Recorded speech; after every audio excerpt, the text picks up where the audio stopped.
Bismillahirrahmanirrahim. Pada hari ini saya akan membahas elastisitas permintaan. Kemudian selanjutnya kita akan membahas soal yang berkenaan tentang elastisitas permintaan. Sebelum kita ke soal, saya ingin mengingatkan kembali rumus elastisitas, yaitu E sama dengan delta Q per delta P dikali P per Q. Nah, ini merupakan rumus elastisitas. Dan kalau misalnya elastisitas permintaan itu biasanya ditulis aja kodenya, yaitu ED. Nah, di sini ada dua buah delta. Yang pertama delta Q dan delta P, di mana delta Q itu merupakan perubahan dari quantity. Nah, delta itu merupakan perubahan dan Q itu quantity, yaitu perubahan dari jumlah kuantitas atau jumlah barang. Nah, biasanya perubahan itu dia mencarinya dengan cara mengurangkan atau pengurangan dari jumlah barang di akhir dan dikurang dengan jumlah barang di awal. Nah, jadi misalnya barang di awal itu 10, kemudian barang di akhir itu 15, maka delta atau perubahan dari angka itu yaitu 15 dikurang 10. Nah, seperti itu merupakan delta Q. Nah, biasanya delta Q itu Q1 dikurangi Q2. Kita balik. Perubahan itu Q2 dikurangi Q1. Nah, Q1 itu sebagai harga awal dan jumlah awal, dan Q2 itu jumlah di akhir. Kemudian sama juga seperti delta P. Nah, delta P itu kan price atau harga, maka delta P itu adalah selisih atau perubahan harga. Perubahan harga di akhir dikurangi dengan perubahan harga di awal atau P1. Nah, itu dia. Itu hubungan dari elastisitas permintaan suatu barang. Dan P per Q yang ini, P dan Q ini, itu yang dipakai adalah harga dan jumlah barang yang di awal. Nah, ini P1 dan Q1. Itulah yang dipakai untuk mencari elastisitas permintaan. Nah, ini saja rumus tentang elastisitas permintaan. Selanjutnya, coba kita lihat soal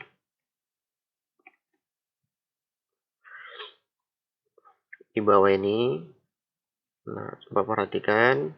Yang pertama, suatu toko barang elektronik memiliki kurva permintaan alat pemanas air sebagai fungsi dari harga.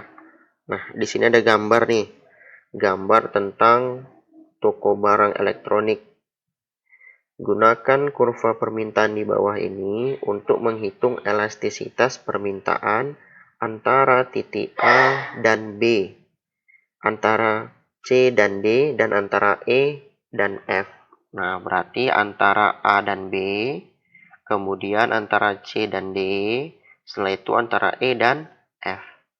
Berarti kalau misalnya ini kita anggap sebagai, di sini ada sebuah gambar yang sebelah kanan ini itu merupakan price, P-nya dia. Atau sama saja sih, kalau biasanya di gambar itu price-nya itu di atas. Nah, P.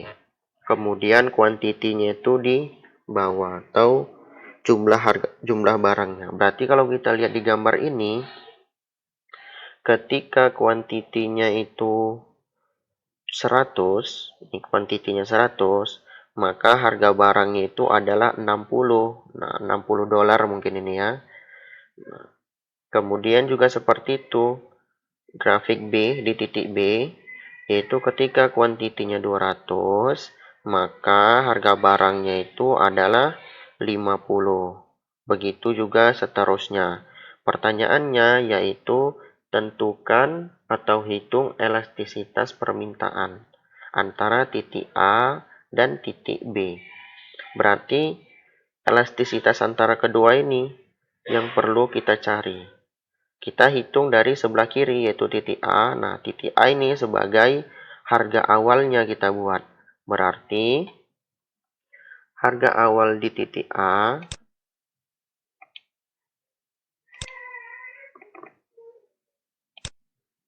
berarti titik A itu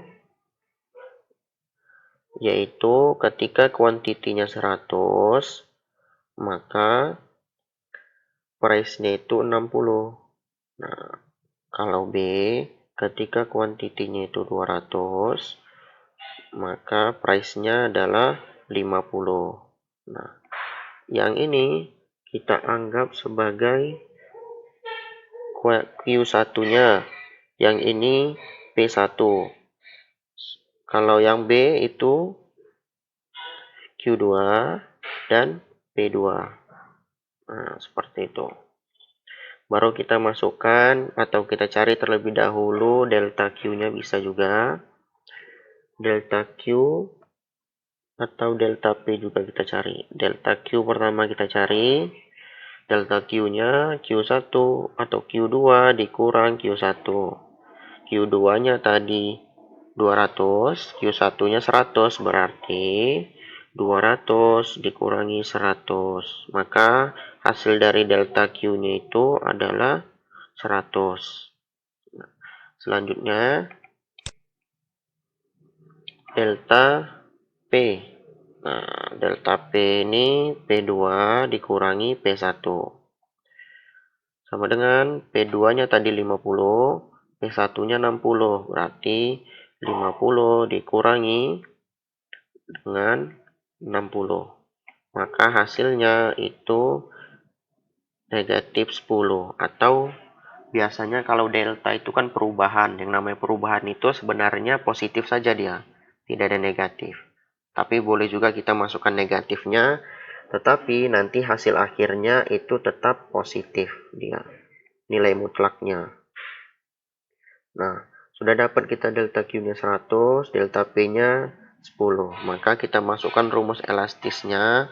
Elastisitas dari permintaan dari A ke B itu delta Q per delta P dikali P per Q. Nah, kita masukkan nilainya. Maka masukkan nilainya delta Q-nya tadi 100. Kemudian per delta P-nya itu 10 atau negatif 10 dikali dengan P-nya itu P di awal. P di awal adalah nih, P di awal 60 dan Q di awal itu 100. Nah, berarti P-nya 60 per Q-nya itu adalah 100. Nah, seperti itu. Nah, dari sini langsung bisa kita kerjakan. Ini bisa kita coret nih. 100 habis, 100 juga habis. Ini 100 habis, ini 100 habis. Sudah, setelah itu ini 10 juga, 10, 60 per 10. Nah, atau biasa jadi hasilnya ini 6 di sini. Maka hasil akhirnya yaitu elastisitasnya yaitu 6 per 1 atau 6 atau negatif 6. Maka negatif 6 ini kan nilai mutlaknya adalah 6, positif 6. Dan 6, angka 6 itu lebih besar dari 1. E-nya itu lebih besar dari 1. Karena 6 itu lebih besar dari 1. Maka kalau 6 lebih besar dari 1 menunjukkan bahwa fungsinya itu atau gambar tersebut atau barang dari A ke B itu elastis. Nah, itu dia. Kalau E lebih besar dari 1, maka barangnya elastis. Nah, seperti itu. Itu dia jawaban jawaban bagian dari A ke B.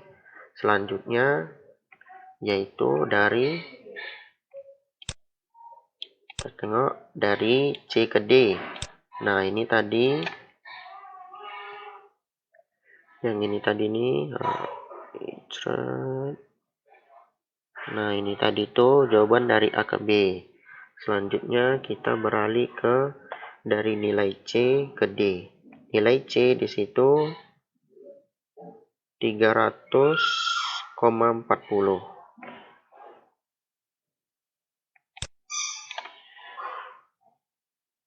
Yang C-nya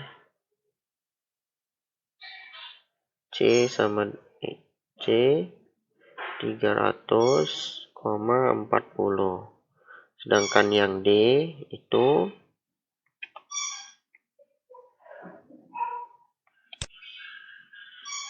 yang D 400,30 nih, 400,30. Nah, itu dia. 400,30.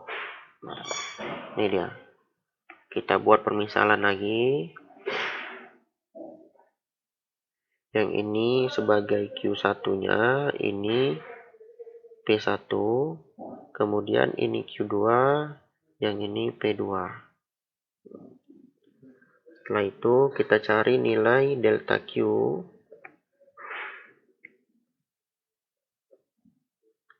Delta Q sama dengan Q2 dikurangi Q1 berarti 400 dikurangi 300, maka hasilnya adalah 100. Kemudian delta P2 dikurangi P1 berarti 30 dikurangi 40, maka hasilnya adalah negatif 10. Setelah itu kita masukkan nilai elastisitasnya. Elastisitas dari C ke D yaitu delta Q per delta P dikali P per Q. Maka kita dapatkan delta P-nya itu 100 per delta Q-nya itu 10 atau negatif 10 dikali P di awal itu 40 per Q di awal itu 30 atau 300. Nah, setelah itu boleh kita sederhanakan sama-sama, kita kecilkan bisa. Yang ini 100 dibagi 100 itu jadi 1. Ini dibagi 100, 1 jadinya. Ini dibagi 100 jadi 3 jadinya. Juga yang ini. Yang ini dibagi 10, 1. Ini dibagi 10 jadi 4. Hasilnya 4/3. Nah, itu ya. Berarti E-nya itu adalah 4/3, atau kalau kita cari 4/3 yaitu hasilnya, kalau 4/3 berarti 1/1 atau 1,3333 panjang tuh. Di 1,33. Nah, ini menunjukkan bahwa E-nya itu juga lebih besar dari 1. Yaitu 1,33 itu lebih besar dari 1, sehingga elastisitas dari C ke D itu bersifat elastis. Nah, itu dia. Nah, itu C ke D. Nah, ini dia C ke D. Nah, selanjutnya yaitu dari E ke F. Nah, tengok E ke F. E-nya itu 20, 500,20, dan F 600,10. Nah, kita cari di sini.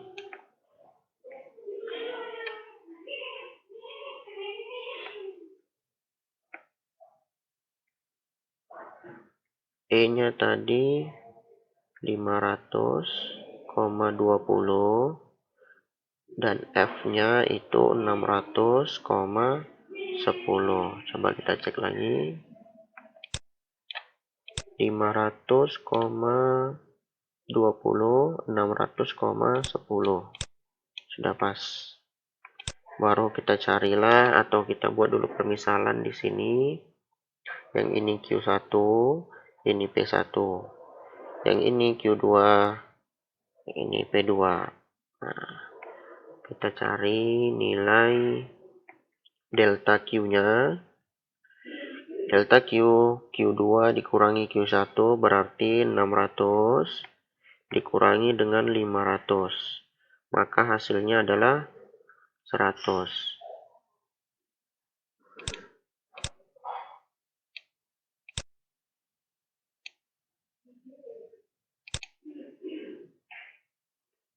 Maka hasilnya adalah 100. Kemudian delta P itu P2 dikurangi P1 yaitu 10 dikurangi 20, maka hasilnya adalah negatif 10. Setelah itu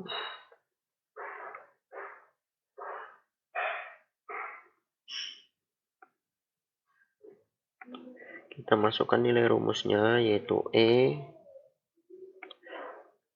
sama dengan delta Q per delta P dikali P per Q. Kita masukkan nilainya, delta Q-nya tadi negatif. Delta Q-nya 100 per delta P-nya itu negatif 10 dikali P di awalnya itu 20 dan Q di awalnya itu 500. Berarti 20 per 500. Nah, sudah 20 per 500. Kemudian di sini bisa kita coret angkanya atau sama-sama ini kita bagi 100.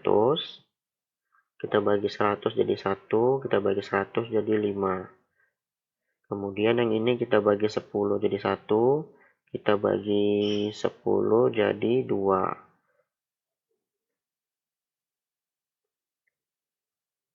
Maka hasilnya 2 per 5.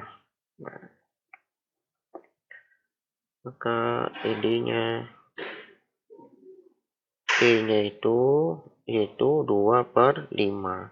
Kalau kita buat dalam bentuk desimal, maka hasilnya itu adalah 0,4.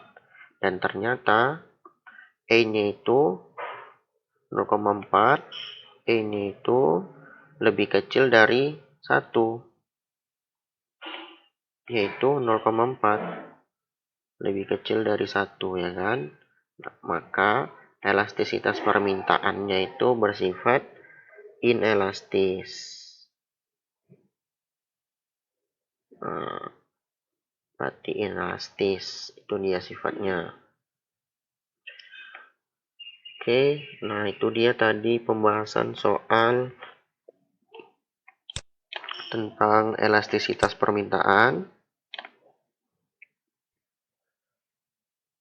Nah, seperti itu mencarinya dengan menggunakan rumus ini tadi. Kalau dibilangnya antara titik A dan B, berarti antara titik A dan titik A ke titik B itu elastis. Kemudian dari titik C ke D itu elastis juga. Yang ini elastis. Yang ini elastis. Tetapi dari E ke F itu inelastis. Nah, tidak elastis dia. Berarti harganya itu tidak mempengaruhi atau harganya tidak mempengaruhi terhadap jumlah barang yang terjual. Nah, seperti itu. Oke, sampai di sini saja. Kalau ada pertanyaan, silakan ditulis di kolom komentar.